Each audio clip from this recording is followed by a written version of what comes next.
Ma'am oxides of nitrogen discuss कर रहे हो।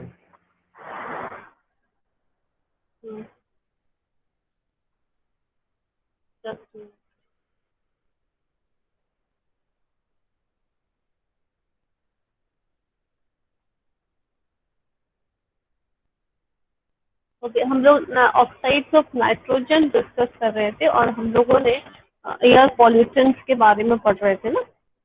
यस हम लोगों मैम। ने कार्बन मोनोऑक्साइड भी पढ़ लिया था। कार्बन मोनोऑक्साइड के बारे में कुछ बताएंगे हमें कि कितना पीपीएम होने से क्या क्या इफेक्ट पड़ते हैं ह्यूमन पर, सीओ का कितना लेवल होगा, उससे क्या इम्पैक्ट होंगे ह्यूमन बीइंग पर।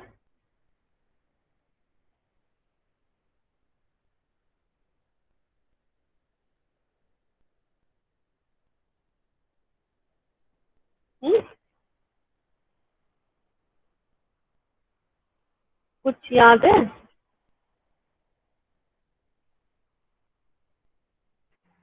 मैम 100 ppm पे हेडेक होता है मैम। बस 100 ppm का हेडेक याद है।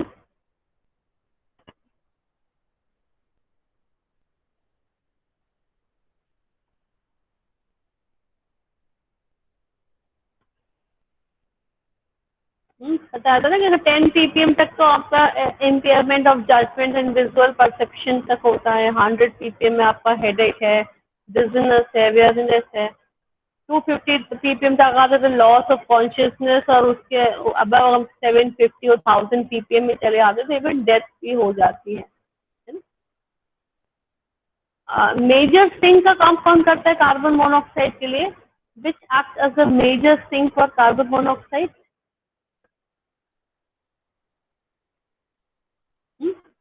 Which acts as a major sink for the carbon monoxide?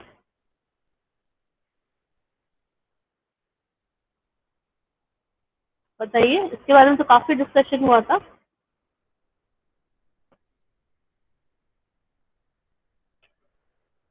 मैंने बताया था सॉइल जो होती है ना, सॉइल माइक्रो ऑर्गेनिज्म। देखिए यहाँ पे लिखा भी, the soil micro organisms are act as major sink for carbon monoxide. ये बात मैंने आपको बताई भी थी उस दिन।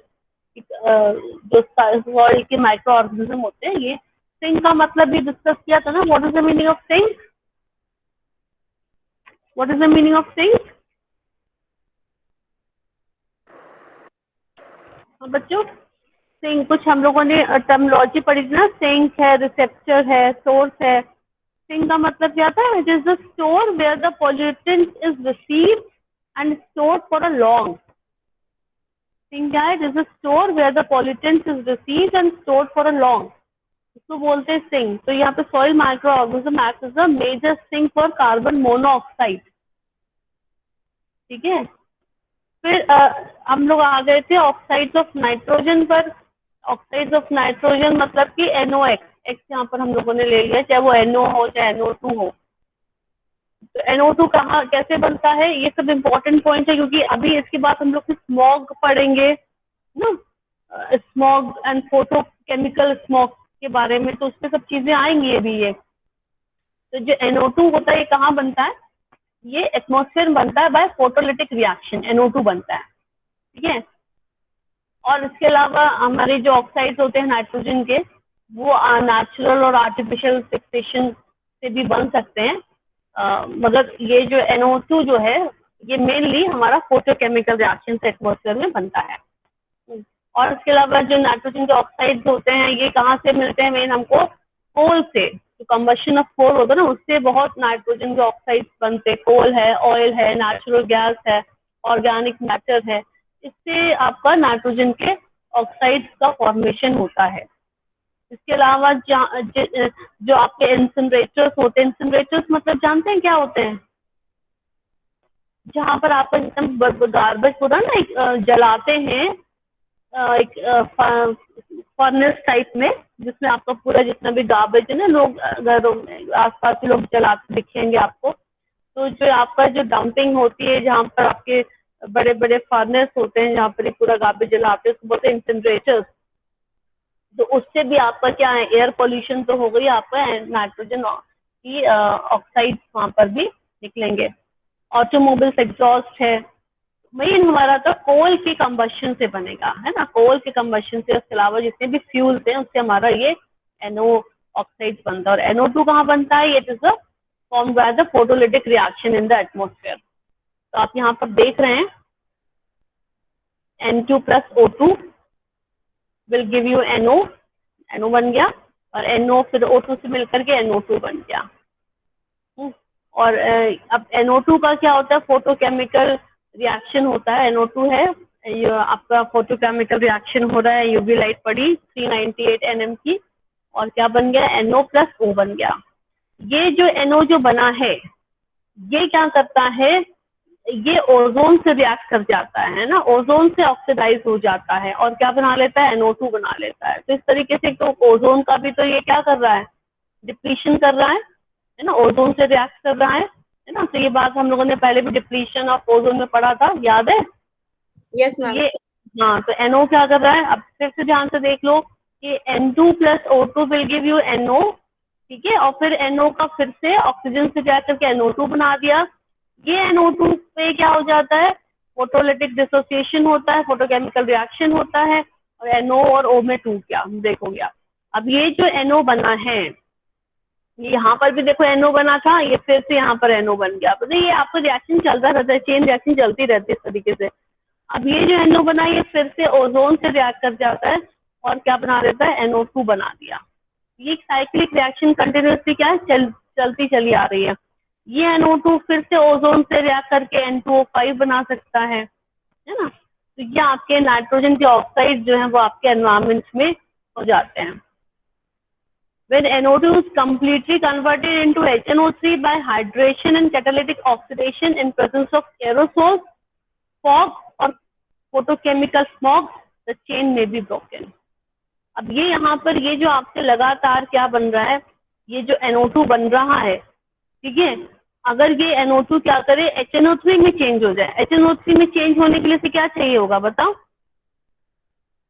NO2 HNO3 में कैसे चेंज हो जाएगी? वाटर मॉलिक्यूल चाहिए होंगे, है ना। तो आपको पता है कि एटमॉस्फेयर में तो मॉइस्चर भी है, तो मॉइस्चर कंटेंट है, H2O है, H2O से मिलकर के HNO3 बना लेते हैं। तो यही HNO3 जब आपका ज्यादा, आपका एटमॉस्फेयर में NO2 गैस ज्यादा हो जाती है, या खूब ज्यादा पोल्यूशन से, तो कोल के पोल्यूशन से NO2 गैस बहुत ज्यादा हो जाती है, तो क्या बना देगा? ये मॉइस्चर से कंबाइन करके, या जब आपकी रेनिंग हो रही होती है तो रेन वाटर से कंबाइन करके HNO3 बना देता है। तो आपकी जो एसिड रेन जो होती है वो भी आपके कोर्स में है ना, भी आप पढ़ोगे। एसिड रेन में यही सब H2SO4 है, HCl है, HNO3 है, यही सारी एसिड बन जाती हैं और हमारे अर्थ में आने लग जाती हैं। एसिड रेन थोड़ा बहुत तो हमारे लिए जरूरी है, मगर ज्यादा हो जाता है तो वो बहुत ही इंजूरियस हो जाती है। क्यों? एज थोड़ा सा जो रेन वाटर आता है उसमें थोड़ी सी एसिडिटी की क्यों जरूरत है? क्यों हम कह रहे हैं कि एसिड रेन थोड़ा एक क्वांटिटी में तो ठीक है, उसके बियॉन्ड जाकर के वो हमारे लिए हार्मफुल है? क्यों जरूरी है? मैम अगर एसिड रेन में जो नाइट्रोजन है, जब थोड़ी रेन होगी तो क्रॉप में जाएगी और क्रॉप ग्रोथ होगी उसकी। क्योंकि क्या होता है कि आपके जितने भी मिनरल्स हैं, आपके जो अर्थ क्रस्ट में जो मिनरल्स हैं, है ना, जब तक कि वो डिसॉल्व नहीं होंगे वाटर में, तब तक कि आपके क्रॉप्स को नहीं मिल सकते। तो जब एसिड ड्रेन होती है तो क्या करते हैं, ये एसिड क्या करते हैं, वो मिनरल्स को अपने में डिसॉल्व कर लेते हैं, और जब डिसॉल्व हो जाते हैं तभी क्रॉप्स को इजीली मिल जाते हैं। अब क्रॉप्स को सॉलिड स्टेट के मिनरल्स तो नहीं ले सकते ना, तो वो डिसॉल्व कंडीशन में नहीं होगा। तो एसिड रेन एक लिमिट तक तो ठीक है कि भी उसी की वजह से क्या चाहिए हमको, जितने भी मिनरल्स हैं वो क्रॉप्स को मिल पा रहे हैं। मगर उसके बियॉन्ड अब क्या हो जाता है, उसकी वजह से आपके बहुत ज्यादा हेल्थ प्रॉब्लम्स हो जाते हैं, वो भी अभी हम डिस्कस करेंगे। पहले हम उसको हम NO की बात कर ले कि NO2 कहाँ से हमें मिल रहा है और उससे क्या बन रहा है। ठीक है, तो ये आपने देखा कि NO फिर से ओजोन से लगातार करके NO2 बना रहा है, फिर ओजोन से जाकर के N2O5 बनाते, एक तरीके से ओजोन का डिप्लीशन भी यहाँ पर हो रहा है और बाकी NO का रिएक्शन भी हो रहा है कंटिन्यूएशन में। ठीक है, अब यहाँ पर आप देखें कि NO2 plus O2 plus H2 will give you HNO3। या फिर ये N2O5 जो है H2O से मिलकर के HNO2 बना रहा है ना, तो ये आपके एसिड में चेंज हो रहा है। अब ये जो HNO3 है और अब देखो बच्चों, रिएक्शन कई तरीके से होते हैं। ये HNO3 HNO2 अगर आपके वाटर के साथ मिलकर के, रेन के साथ मिलकर के जमीन पर आ गया तो तुम बोल रहे हैं एसिड रेन भी बोल रहे हैं ना। मगर ये हो सकता है कि ये क्या करे, जो HNO3 HNO2 बना है ये फोटोकेमिकल डिसोसिएशन में चला जाए, मतलब कि इसमें भी यूवी लाइट से रिएक्ट करके क्या बना दे, वापस से NO2 बना दे, फिर ये HNO2 NO बना दे। अगर ये, मैंने वही बोला कि यहाँ पर जो रिएक्शन लिखी हुई है ना, कि एक बात देखो यहाँ पर एक लाइन लिखी थी,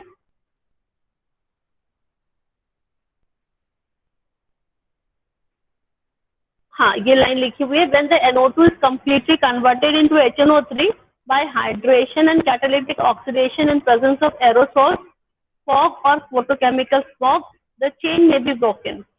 तो अगर NO2 ने क्या करा कि सीधे सीधे HNO3 में कन्वर्ट करके उसके बाद ये किस में चला गया आपका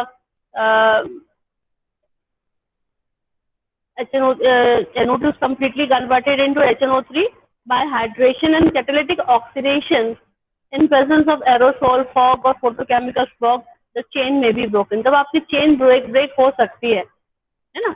मगर अभी क्या है कि अगर ये एसिड रेन में चला गया तब तो ठीक है, और अगर नहीं गया है, अगर आपके एटमॉस्फेयर में ही है, अभी अगर आपके एटमॉस्फेयर में ही है, तो ये HNO2 और HNO3 क्या करेगा, फिर से NO2 का देखो फॉर्मेशन होने लगा फिर से। तो ये पूरा चेन साइकिल चलती चली आ रही है। फिर NO2 बन गया है ना, ये HNO2 NO2 में भी कन्वर्ट हो सकता है, NO में भी कन्वर्ट हो सकता है, और HNO3 क्या कर सकता है, NO2 में कन्वर्ट हो सकता है। तो आपको ये NO2 और NO का ये फॉर्मेशन यहाँ पे लगातार चल रहा है, ठीक है। और स्ट्रेटोस्फेयर में क्या होता है, यही OH से रिएक्ट करके वापस HNO3 बना लेता है। The nitric acid so formed is removed as acid rain because it gets precipitated as nitrate during rainfall।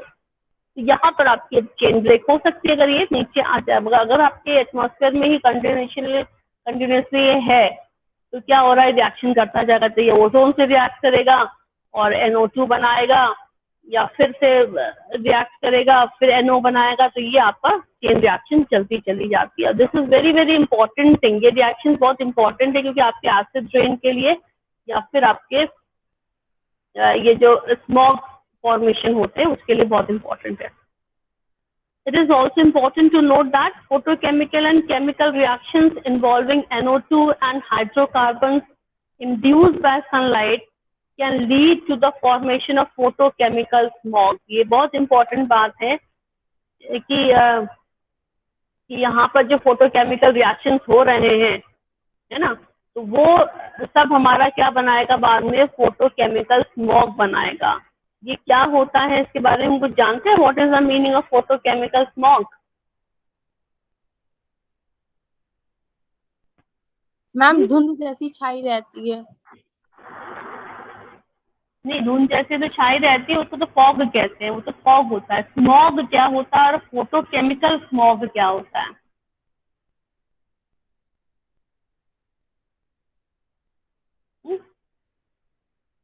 Photochemical smog क्या है या स्मॉग क्या है?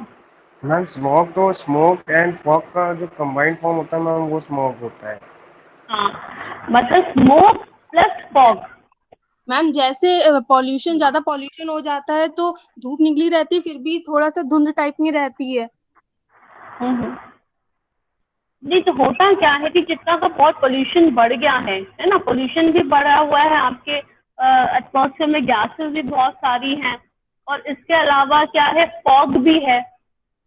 तो वो फॉग और वो जो पोल्यूशन है मिलकर के स्मॉग बनाता है, जिसको हम लोग बोलते हैं smog is a mixture of smoke plus fog, है ना। तो वो बन जाता है स्मॉग। तो फॉग क्या, तो कोई ऐसा डिसएडवांटेज नहीं, सिर्फ यही है कि फॉग होने से विजिबिलिटी आपकी बहुत रिड्यूस हो जाती है, तो एक्सीडेंट्स होने के खतरे होते हैं।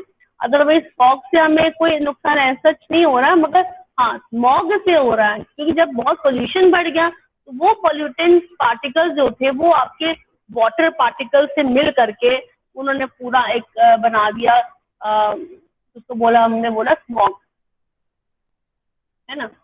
तो स्मॉग क्या चीज हो गई हमारी, स्मॉग क्या चीज हो गई, it is a combination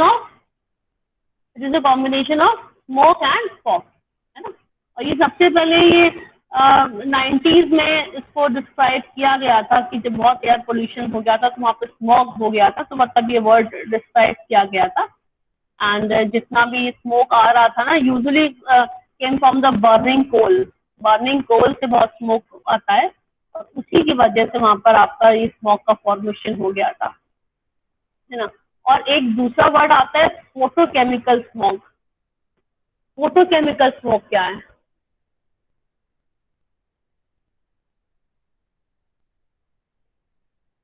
photochemical smoke का मतलब जानते हैं? Photochemical smog is a mixture of pollutants that are formed when nitrogen oxides and volatile organic compounds react to sunlight. इसे समझ लो, फोटोकेमिकल स्मॉग क्या होता है, जैसे मिक्सचर ऑफ पॉल्यूटेंट्स, तो भी मिक्सचर ऑफ पॉल्यूटेंट्स है, मगर वो ऐसे पॉल्यूटेंट्स हैं that are come from when nitrogen oxide and volatile organic compounds. Volatile organic compounds हम लोग VOCs भी बोलते हैं, VOCs, है ना। व्हेन नाइट्रोजन ऑक्साइड, बहुत ध्यान सुना, नाइट्रोजन ऑक्साइड और वोलेटाइल ऑर्गेनिक कंपाउंड, ये जब क्या करते हैं, सनलाइट से रिएक्ट कर जाते हैं। और ये कहाँ से आए नाइट्रोजन ऑक्साइड और वोलेटाइल ऑर्गेनिक कंपाउंड, ये आपके पोल्यूशन से आए। पोल्यूशन से नाइट्रोजन ऑक्साइड बना और वोलेटाइल ऑर्गेनिक कंपाउंड बना। इन्होंने क्या करा, सनलाइट से रिएक्ट कर गया। सनलाइट से रिएक्ट करने के बाद इसमें जो आपके पूरा हर जो बना स्ट्रक्चर बना, तो बोल रहे हैं हम लोग फोटोकेमिकल स्मॉग, क्योंकि आप सनलाइट से रिएक्ट कर रहा है ना, बोलो फोटोकेमिकल स्मॉग। और सिर्फ स्मॉग की बात आती है तो वो सिर्फ आपके पॉल्यूटेंट्स हैं, और वो आपके वाटर वेपर से रिएक्ट करके उन्होंने स्मॉग का फॉर्मेशन बनाया हुआ है, ठीक है। This is the main difference. अभी इसके बारे में भी हम लोग और भी पढ़ेंगे।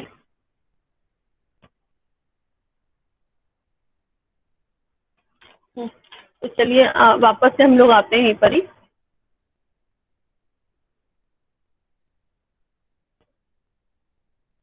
तो ये यहाँ पर हमारा मैंने यहाँ पर लिखा है, it is also important to note that photochemical and chemical reactions involving NO2 and hydrocarbon induced by sunlight can lead to the formation of photochemical smog.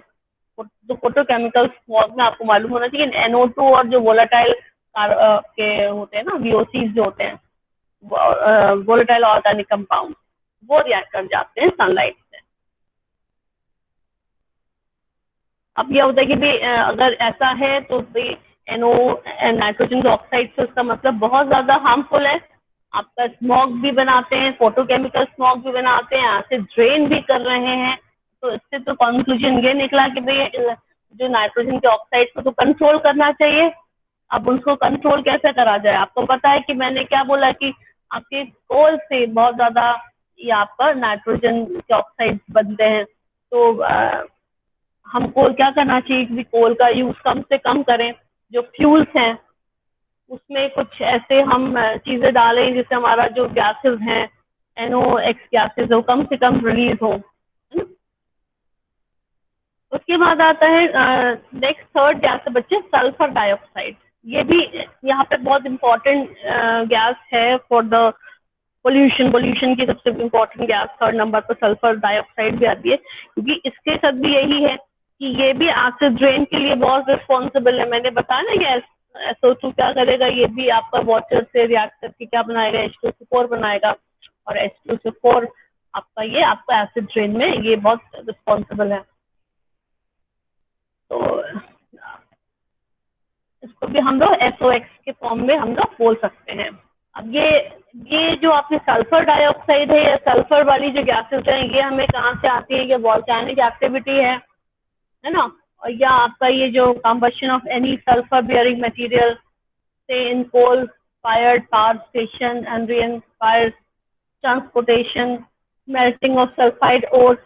ये भी हमारा यही है कि वोल्केनिक एक्टिविटी तो एक हमारा चलो एक नेचुरल एक्टिविटी है, मगर उसके अलावा ये भी हमारा ये फ्यूल से जनरेट होता है, ट्रांसपोर्टेशन से।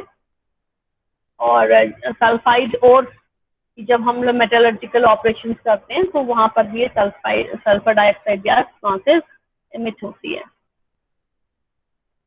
ठीक है, तो अब यहाँ पर भी आप रिएक्शन देखें कि क्या लिखे हुए रिएक्शन।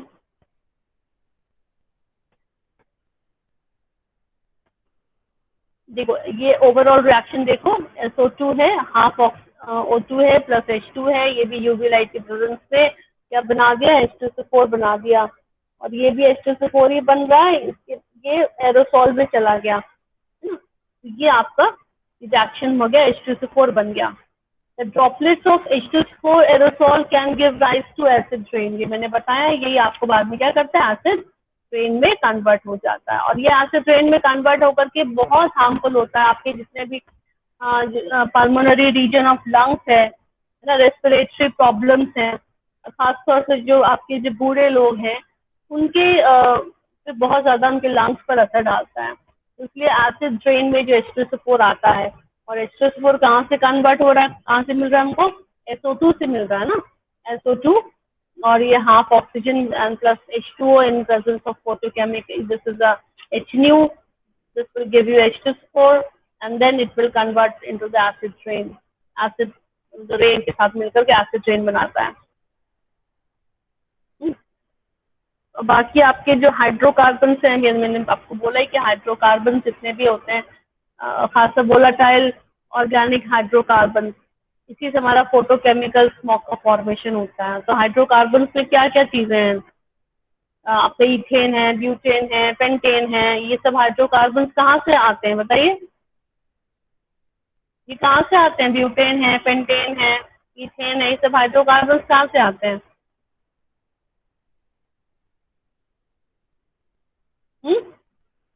मैम ये गैस के फॉर्म में होते हैं। ये गैस के फॉर्म में तो होते हैं, कहाँ से आते हैं, इनका भी क्या है, ये भी हमारे मेन ऑटोमोबाइल एग्जॉस्ट होने से आते हैं, जितने फ्यूल हैं उनसे आता है, बर्निंग ऑफ वुड है, कोल है, ऑयल है, इनसे ही हमारे ये भी ब्यूटेन, पेंटेन, इथेन का फॉर्मेशन होता है। और these hydrocarbons get oxidized in the atmosphere by a series of chemical and photochemical reactions. The result in the formation of CO2, solid organic particulates, and water-soluble acid and aldehyde. And these hydrocarbons also responsible for the photochemical smog. मैंने आपको बताया ना, photochemical smog की definition में मैंने क्या कहा था, NO2 plus volatile organic compound का मिक्सचर। जब ये कहाँ से मिलता आता है, ये मैंने बताया कि NO2 कहाँ से आएगा और वोलाटाइल ऑर्गेनिक कंपाउंड कहाँ से आएंगे, ये हमारा ये जो फ्यूल की बर्निंग से आता है, कोल की बर्निंग से होता है, पोल्यूशन से आता है। ये पॉल्यूटेंट्स जो है जब सनलाइट के प्रेजेंस में रिएक्ट कर जाते हैं तब हमारा फोटोकेमिकल स्मॉग बन जाता है। तो ये जो हमारे हाइड्रोकार्बन से, ये सब भी इसके लिए बहुत रिस्पॉन्सिबल है। फोटोकेमिक आपके हाइड्रोकार्बन से मैंने आपको बताया, मीथेन है, मीथेन है, पेंटेन है, ब्यूटेन है, सब। Methane is mainly emitted into the atmosphere by natural activities such as anaerobic decomposition of organic matter in water, soil and sediments by microorganisms. Methane तो नेचुरल एक्टिविटीज से बन रहा है, और इथेन, ब्यूटेन, पेंटेन ये कैसे बन रहे हैं, ये जो आपका जो बहुत ज्यादा इसका व्हीकल्स के ट्रैफिक से इसको अपनी ये सब गैसेस रिलीज हो रही हैं। एक तरीके से कह सकते हैं कि फ्यूल के कंबशन से आपकी सब आपका ये गैसेस बन रही हैं। ठीक है, और इससे क्या हो रहा है कि ये बाद में फोटोकेमिकल रिएक्शन और केमिकल रिएक्शन के थ्रू बाद में CO2 का फॉर्मेशन ये गैसेस भी करेंगी, और फोटोकेमिकल स्मोक का तो फॉर्मेशन होगा ही होगा। ठीक है, तो ये सब हमारे इंपॉर्टेंट है बच्चों। हाइड्रोकार्बन से, ये हमारे सल्फर ऑक्साइड से, सल्फर ऑक्साइड से मैंने बताया कि ये भी कहाँ से क्या फॉर्मेशन कर रहा है, ये भी आपका एसिड रेन का ही फॉर्मेशन कर रहा है, H2SO4 का फॉर्मेशन होगा इससे। और सबसे इम्पोर्टेंट हम लोगों ने पढ़ा है NOx, nitrogen oxides of nitrogen. ठीक है, चीज समझ में आई बच्चों? Yes ma'am. है ना। और यही NOx और सल्फर के ऑक्साइड, ये सबसे ज्यादा पोल्यूशन इनकी ही वजह से है, क्योंकि ये ही हमारा photochemical smog, acid rain, smog इनका फॉर्मेशन कर रहे हैं। मैम हाँ जी बताइए। मैम जैसे ये आपने तीनों पढ़ाए हैं, तो ये जो ओजोन लेयर डिप्लीशन है तो उसके अंदर ये आएंगे ना? ओजोन लेयर डिप्लीशन का तो देखो मैंने तुमको अलग से भी पढ़ाया हुआ था, मैं उस पर वापस जाती हूँ।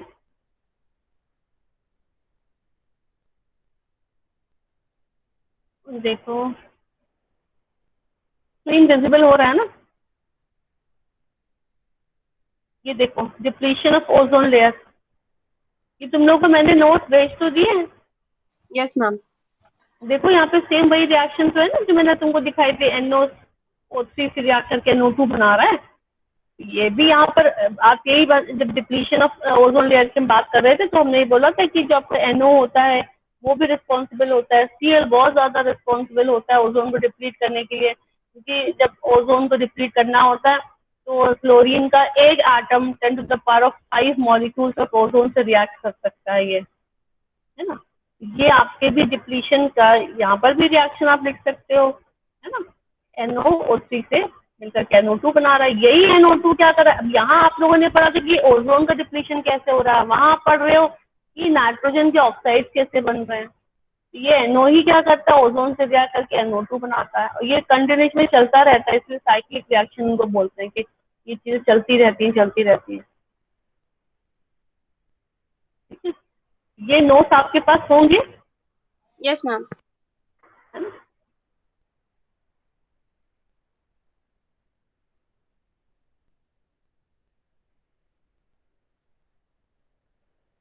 क्योंकि अभी अगर आप लोग देखो ना, मैं तो क्वेश्चन पेपर देखती रहती हूँ तो इसमें सब आपके क्वेश्चन बहुत पूछे जा रहे हैं, जैसे वही ओजोन लेयर डिप्लीशन तो पूछा ही गया है, एसिड ड्रेन पूछा जाता है, फोटोकेमिकल स्मॉग है, एक लंदन स्मॉग के बारे में बहुत क्वेश्चन आया है।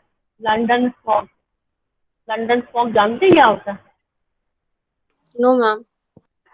लंदन एक इवेंट हुआ, एक इवेंट क्या बोलना चाहिए, एक हादसा ही बोलना चाहिए, एक हुआ था ग्रेट स्मॉग ऑफ लंदन के नाम से वो फेमस है, ग्रेट स्मॉग ऑफ लंदन। तो उसमें क्या हुआ था कि ये लंदन में हुआ था और ये दिसंबर 1952 की बात है, दिसंबर 1952 में ये 5 दिसंबर से लेकर के 9 दिसंबर तक कंटिन्यू रहा, है ना। 5 6 7 8 9 5 डेज तक ये कंटिन्यू रहा, और उसके बाद एकदम से अपने से डिसअपियर हो गया था। तो उसमें हुआ ये था कि ये लंदन में 1952 में एकदम से पूरा सब जगह ना ये बहुत ही थिक लेयर ऑफ स्मॉग की हो गई, जिसको हम लोग फॉग पहले समझ रहे थे कि फॉग है, मगर वो एकदम इतना ज्यादा हाईली डेंस था, और उसके बाद लोगों को ब्रीदिंग में प्रॉब्लम शुरू हो गई।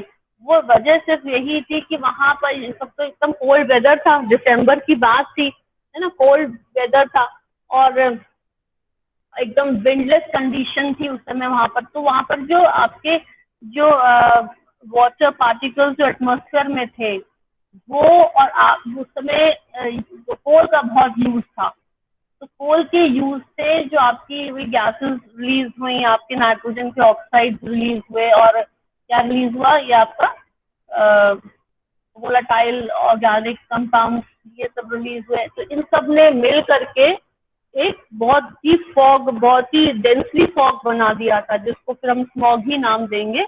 और ये बहुत ही फेमस इवेंट है ग्रेट स्मॉग ऑफ लंदन, ये भी क्योंकि आपको एग्जाम में बस पूछा गया है कि ग्रेट स्मॉग ऑफ लंदन के बारे में बताइए। तो ये डेट आप याद रखिएगा कि दिसंबर 1952 में हुआ था, और ये हुआ था 5 दिसंबर टू 9 दिसंबर तक हुआ था, और बहुत ही एक्सट्रीम कोल्ड वेदर था और विंडलेस कंडीशन थी, और उसमें जो एयरबॉर्न पॉल्यूटेंट्स थे, और airborne pollutants mostly arising from the use of coal, है ना, इन्होंने एक थिक लेयर बना दी थी पूरे सिटी पे, पूरी सिटी पे, और इससे आपकी विजिबिलिटी तो अब कम हो ही गई थी क्योंकि इतना थिक लेयर बन गई थी।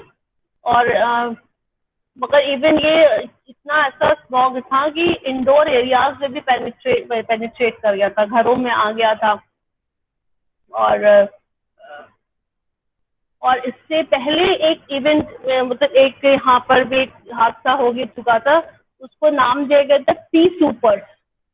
ये पी सुपर से भी ज्यादा सीवियर था।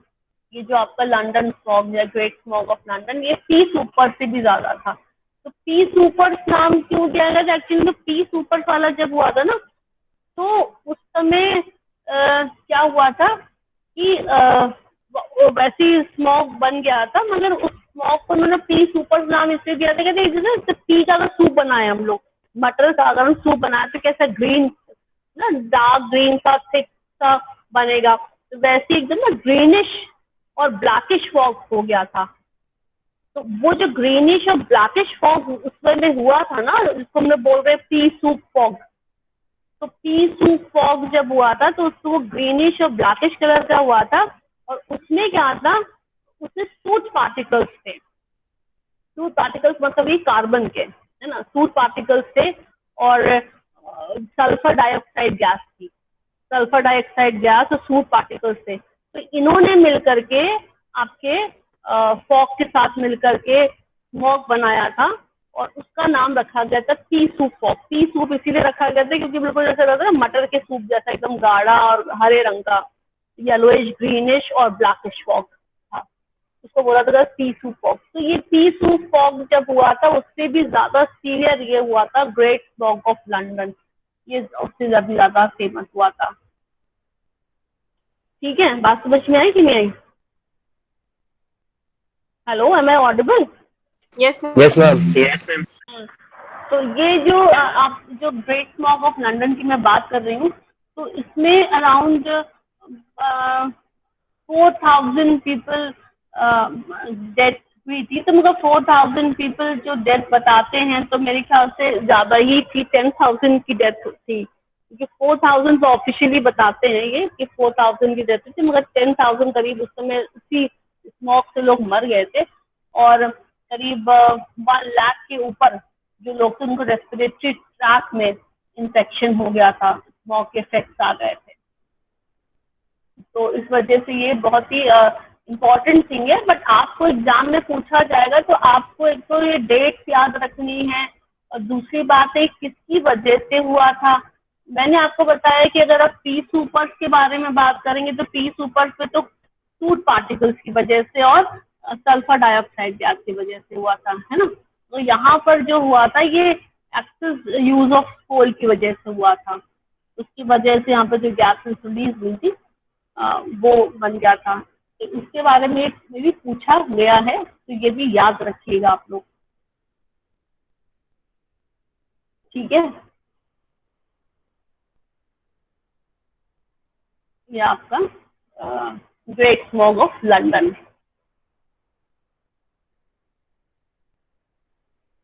और बहुत ही बुरी कंडीशन उस समय उनकी हो गई थी, 5 दिन तक किसी को दिखाई नहीं दे रहा है और बिल्कुल इनहेल करने में प्रॉब्लम हो रही है, ब्रीथिंग प्रॉब्लम हो जाती है। तो ये बहुत ही बुरी कंडीशन थी इनके लिए, ठीक है।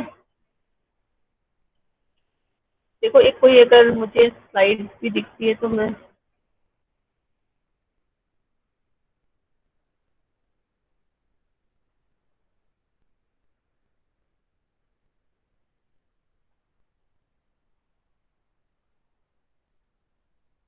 आप नेट पे भी डालना है ना, तो आपको भी आएगा स्मॉग, लंदन स्मॉग के बारे में आएगा, ठीक है। तो इतना समझ में आ गया आप लोगों को? समझ यस में आया? Yes ma'am. तो चलो अभी हम लोग आगे बढ़ते हैं। एसिड रेन की बात अगर हम लोग करें, एसिड रेन पे अभी हम लोगों ने बात करी भी थी कि due to reaction of rain water with atmospheric CO2 carbonic acid is produce. पहले तो हमारा कार्बोनिक एसिड बनता है कैसे? जो CO2, अब एक्सेस ऑफ CO2 कहाँ से बना, कैसे बना CO2? ये मैंने आपको भी बताया कि जितना भी आपको ऑटोमोबाइल्स का कंबशन की वजह से जो गैसेस बन रही हैं वो बाद में क्या कर रहा है, रिएक्ट करके CO2 का फॉर्मेशन कर रहा है। तो due to the reaction of rain water with atmospheric CO2 carbonic acid is produce and which is responsible for pH of 5.6 to 5.7 of rain. तो आपको पता है कि 7 pH से तो हमारा एसिड ही होगा, तो अभी जो स्लाइटली एसिडिक है, ठीक है। तो ये जो 5.6 और 5.7 की जो एसिडिटी है, pH रेंज है रेन की, वो एक नेचुरल है, इतना होना चाहिए, है ना। बिकॉज आपके एटमॉस्फेयर में CO2 है, तो हम मान रहे हैं कि CO2 अगर एक लिमिट में है तो उससे कार्बोनिक एसिड बना और इतनी pH की रेन हुई, तो वो तो ठीक है। Thus rain tends to be naturally acidic, and this small acidity is sufficient to dissolve minerals in the earth's crust and make them available to plant and animal life। मैंने बताया कि भी जरूरी भी है, अगर नहीं होगी तो जितना भी अर्थ क्रस्ट में मिनरल्स है वो प्लांट्स को नहीं मिल सकते, एनिमल को नहीं मिल सकते, तो इसलिए हाल की एसिडिटी तो जरूरी है। Volcanic eruptions, forest fires and other similar natural phenomena contribute to natural sources of acidity in rain। तो ये तो नेचुरल फिनोमिना से हो रही, तो आपकी हार्मफुल नहीं है, मगर अब जब पोल्यूशन की वजह से आपको एसिड रेन होने लग गई तो वो बहुत ज्यादा आपके लिए हार्मफुल हो गई है। सबसे बड़ा एग्जांपल क्या है एसिड रेन का इस समय इंडिया में? बहुत एग्जांपल दिया जाता है कि एसिड रेन की वजह से ये पर बहुत इम्पैक्ट पड़ा है। Do you know the example of the acid rain कि क्या इम्पैक्ट हुए हैं एसिड रेन से इंडिया पर? कोई ऐसा कुछ बताए कि आप लोग, पता है किसी को? ताजमहल देखा है? Yes ma'am. Yes ma'am. Taj Mahal भी बोला जाता है ना कि ताजमहल की जो मार्बल्स हैं ये येलो होते चले जा रहे हैं, वाइट से ना, अभी क्या हो येलो होते जा रहे हैं, कितना कोरोजन उसका होता चला जा रहा है because of the acid rain. तो जो हमारे पुराने मॉन्यूमेंट्स थे वो पूरे खराब हो रहे हैं due to the acid rain. तो सबसे इम्पोर्टेंट हमारा ये ताजमहल का एग्जांपल है। ताजमहल मार्बल से बना है, तो वो तक करोड़ हो गया है एसिड रेन की वजह से। और आज आगरा में तो बहुत वैसी पोल्यूशन है ना, आगरा में तो बहुत पोल्यूशन देखा जाता है। तो the oxides of sulphur and nitrogen की भी हमने बात करी थी ना, यही क्या करेंगे, सल्फ्यूरिक एसिड और HNO3 में चेंज हो जाएंगे। अभी आपने देखा था सल्फर कैसे चेंज हो गया था सल्फ्यूरिक एसिड में और नाइट्रोजन कैसे HNO3 में। तो अब ये जो बन गया है H2SO4 HNO3 बन गया है, ये या तो केमिकल रिएक्शन में या फोटोकेमिकल रिएक्शन में चले जाएंगे, और अगर नहीं जाते हैं तो एसिड रेन मतलब रेन वाटर से मिक्स होकर के एसिड रेन में चेंज हो जाएंगे। तो ये अगर आप एक्सेस क्वांटिटी में सल्फर और नाइट्रोजन अगर आएंगे तो बट ऑब्वियस ये है कि हमारे रेन वाटर से भी मिक्स हो जाएंगे, है ना। And these acids are partly neutralized by particulate lime, ammonia, etc. to form salts. Natural HCl emissions and other man-made activities also release HCl in the atmosphere. तो HCl भी आता है ना, H2SO4 है, HNO3 है, HCl है। HCl कहाँ से रिलीज हो रहा है? ये मैन-मेड एक्टिविटीज की वजह से HCl भी आपका एटमॉस्फेयर में रिलीज होता रहता है। तो तीनों ही आपके जो है ना acid, they are responsible for making rain acidic. और सबसे ज्यादा कंट्रीब्यूशन किसका है? H2SO4 का है, फिर HNO3 का, फिर HCl का। ये आपका एसिड रेन का ऑर्डर है। सबसे ज्यादा कंट्रीब्यूशन किसका? सल्फ्यूरिक एसिड, फिर नाइट्रिक एसिड, फिर HCl का। ठीक है, ये एसिड रेन के लिए हो गया। आप यहाँ पर रिएक्शन देख भी सकते हैं, SO2 plus H2 will give you sulphuric acid, है ना।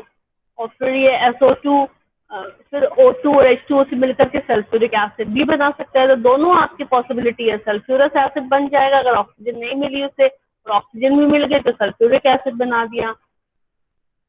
ठीक है, और ये NO2 का दे रखा है, NO2 और H2O will give you HNO3। ये रिएक्शन आपने ऊपर भी पढ़ा था। ये सल्फ्यूरिक एसिड है, सल्फ्यूरिक एसिड है, HNO3 है, HCl है, ये 4 एसिड बन गई, है ना। ये 4 एसिड हमारी बन गई। यही क्या होता है, जब हमारी रेन होती है तो रेन के साथ ये एसिड भी अर्थ में आने लग जाता है। अब आने लग जाता है तो उससे क्या हो जाएगा, हमारी क्रॉप्स डैमेज हो जाएंगी, हम लोग को डिजीज होने लग जाएंगी। स्किन डिजीज बहुत कॉमन है अभी, अगर इसीलिए बोलते हैं, इसीलिए बोला जाता है कि जब रेनिंग होती है, जब फर्स्ट रेन होती है उसमें बाहर नहीं जाओ, उस के पानी में नहीं पूरा अपने को ड्रेंच करो। क्यों? क्योंकि अभी इस समय क्या है, पोल्यूशन है, एटमॉस्फेयर में बहुत ज्यादा पोल्यूशन है। अभी जो वाटर आएगा उसमें ये सब H2SO4, HCl, नाइट्रिक एसिड सब मिले हुए होंगे, ये सब एसिड ड्रेन हो रही है। अभी इस समय हमारे अगर स्किन में पड़ती है, हमारी बॉडी में पड़ती है, तो हमें स्किन डिजीज हो जाएंगी, और अक्सर उन लोगों को हो भी जाती हैं। स्किन डिजीज कहते हैं, बारिश के पानी से डिजीज हो गया, तो ये इसी की वजह से। इसलिए अब आज आपका बहुत अच्छे से कुछ घंटे, 3-4 घंटे बहुत अच्छे से रेनिंग हो गई है, तब अगर आप जाते हैं तब आपके चांसेस कम है आज मतलब आपके डिजीज होने के, क्योंकि तब तक सारा एसिड तो नीचे आ ही चुका है, क्योंकि सारा पोल्यूशन नीचे आ ही चुका है। अगर वो भी कंटिन्यूसली अगर ये रेनिंग चल रही है, तो रुक रुक के चल रही है, तो फिर पोल्यूशन फिर हो जाएगा, इसलिए फिर अवॉइड करना चाहिए रेन वाटर में भीगने से।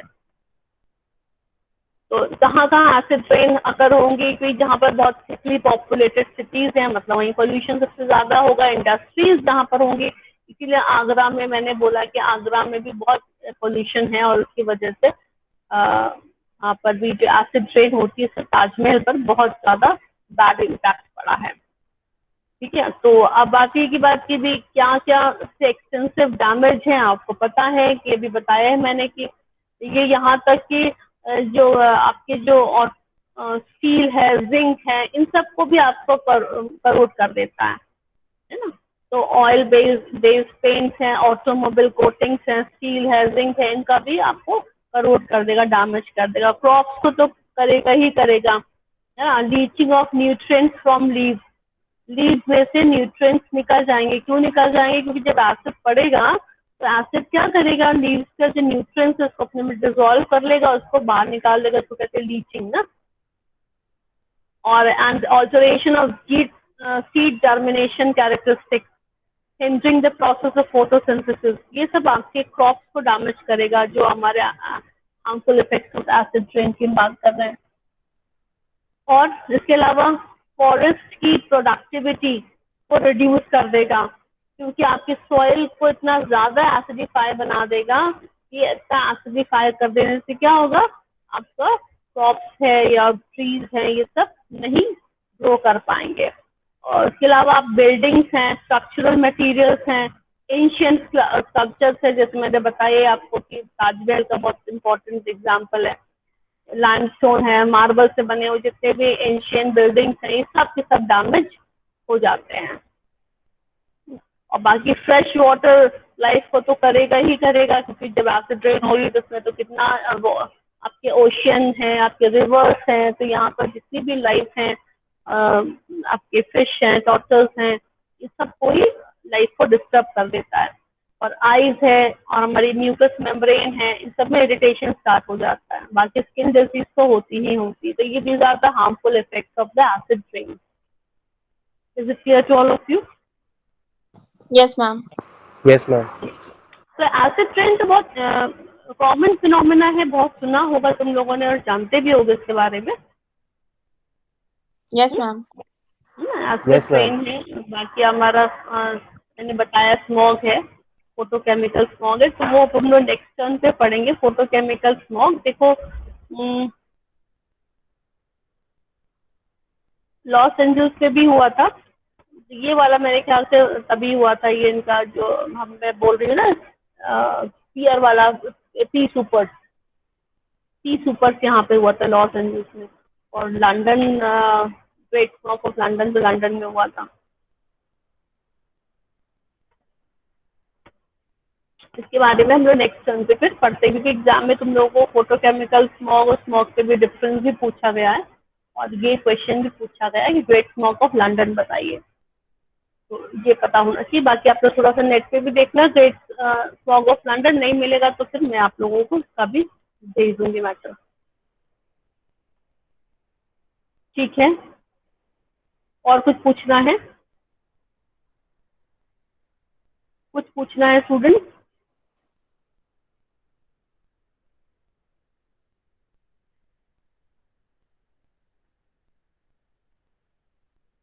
Students, do you have to ask any question? Do you want to ask any question? No, ma'am. नहीं ओके, मैम। कौन किसकी चांस थी प्रेजेंट करने मैम। की? करिश्मा की। चलो करिश्मा यस। जल्दी करो, फिर स्टार्ट करो। Okay ma'am.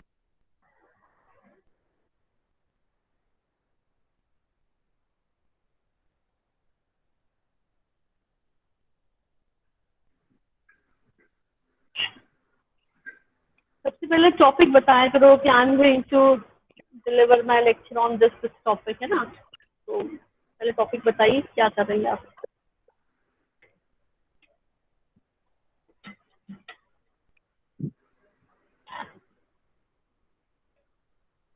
लैपटॉप से करा करो बच्चे, तुम लोग प्रेजेंटेशन मोबाइल से क्यों करते हो? मोबाइल से मुझे कुछ इसमें विजिबल ही नहीं हो पाता, दिखता नहीं है। मैम स्क्रीन शेयर हो रही है? हाँ, स्क्रीन तो शेयर हो रही है। Good afternoon ma'am. Hmm. Today I am going to discuss with you all about biodiversity.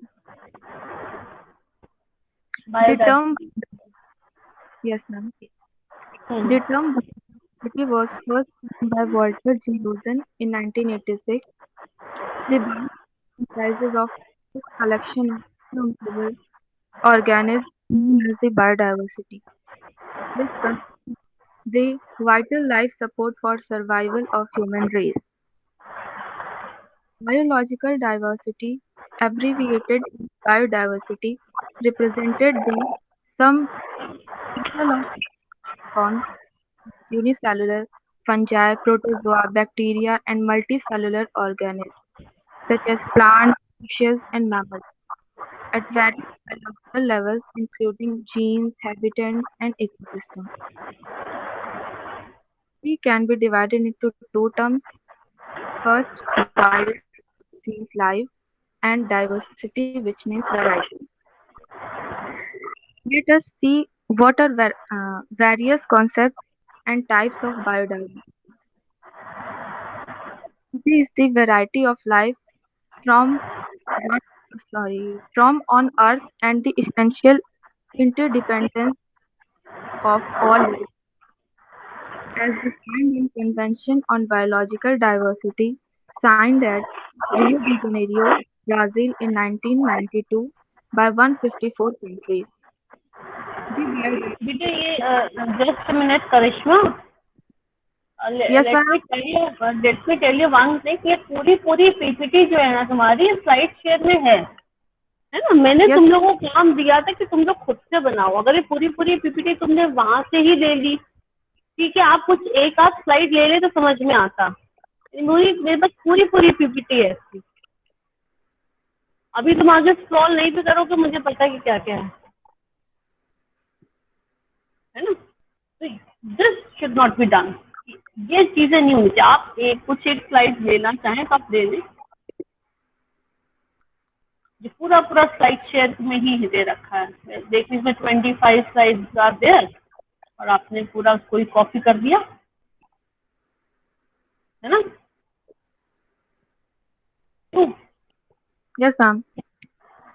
क्यों ऐसा काम किया? पूरा पूरा वहां से क्यों कॉपी कर लिया?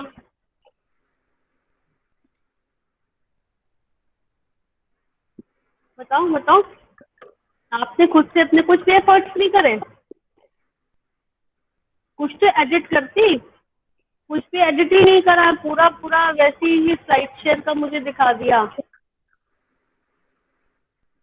ये नायक डॉट क्या तुषार कांति फाइल की स्लाइड्स हैं। करिश्मा ऐसे काम करोगी? No, ma'am. हाँ, तो क्यों ऐसे काम किया बेटा? मैंने आप लोगों को, क्योंकि ये जो पेपर पढ़ रहे हो, ये बड़ा जनरल सा भी पेपर है।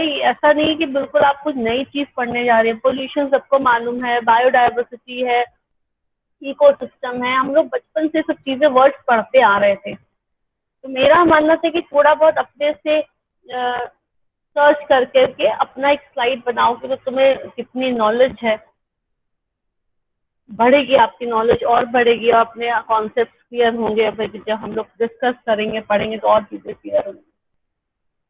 और किसने ये सब काम करे हैं भाई? सभी ने ऐसे करा है? विवेक, नो मैम। आपका उस दिन प्रेजेंटेशन हो नहीं पाया था विवेक, है ना? यस सर, उस दिन नहीं हो पाया था, नेटवर्क प्रॉब्लम था मैम। हमारी भी चांस भी आएगी। और प्रगति, प्रगति यस मैम। तुमने भी एक काम किया ऐसे ही? नहीं मैम। क्या काम किया?